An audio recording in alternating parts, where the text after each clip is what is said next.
তৃণমূলের সাধারণ সম্পাদক অভিষেক বন্দ্যোপাধ্যায়ের কর্মসূচির পাল্টা হিসেবে শনিবার দুপুর 3টে পতিরামে এক বিশাল জনসভা করলেন ত্রিপুরার প্রাক্তন মুখ্যমন্ত্রী তথা বিজেপি পর্যবেক্ষক বিপ্লব দেব। বক্তব্যের শুরু থেকেই তিনি মুখ্যমন্ত্রী মমতা বন্দ্যোপাধ্যায় ও রাজ্য সরকারকে কড়া ভাষায় আক্রমণ শানিয়েছেন। বিপ্লব দেব অভিযোগ করেন, মুখ্যমন্ত্রী সাধারণ মানুষের উন্নয়নের চেয়ে নিজের ভাইপোকে প্রতিষ্ঠিত করতেই একটু বেশি ব্যস্ত। তিনি দাবি করেন, এ রাজ্যে দীর্ঘদিন ধরে হিংসার রাজনীতি চলছে এবং আগামী নির্বাচন হবে সাধারণ মানুষের জন্য এক মুক্তির নির্বাচন।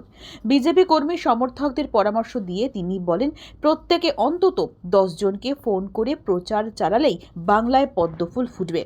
দক্ষিণ দিনাজপুরের বালুরঘাট ব্লকের পতিরামে এই সভায় উপস্থিত ছিলেন বালুরঘাটের বিধায়ক অশোক কুমার লাহিড়ী, বিধায়ক বুধরাই টুডু সহ জেলা বিজেপি নেতৃত্ব।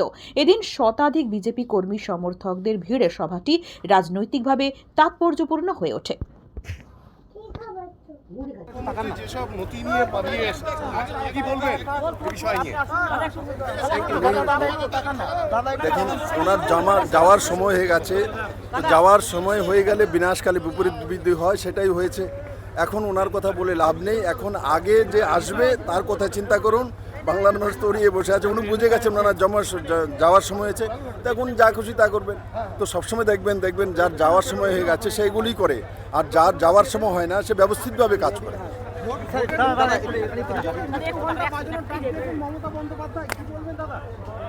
উনি অনেক কিছু ডাক দেন, কখনো কাকে ডাক দেন, কি করেন ওনার কোনো ঠিক ঠিকানা নেই। ওনার বিষয়ে কথা বলার জন্য আসিনি আমি, বাংলার মানুষের জন্য এসেছি। বাংলার মানুষ মুক্তি পাক, সেটাই আমার ঈশ্বরের কাছে প্রার্থনা।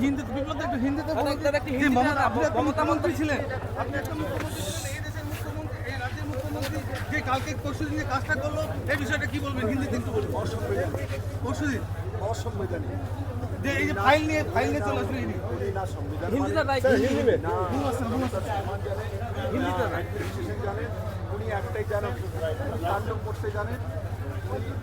উনি একটা হুল্লোড় করার ওনার প্রবণতা।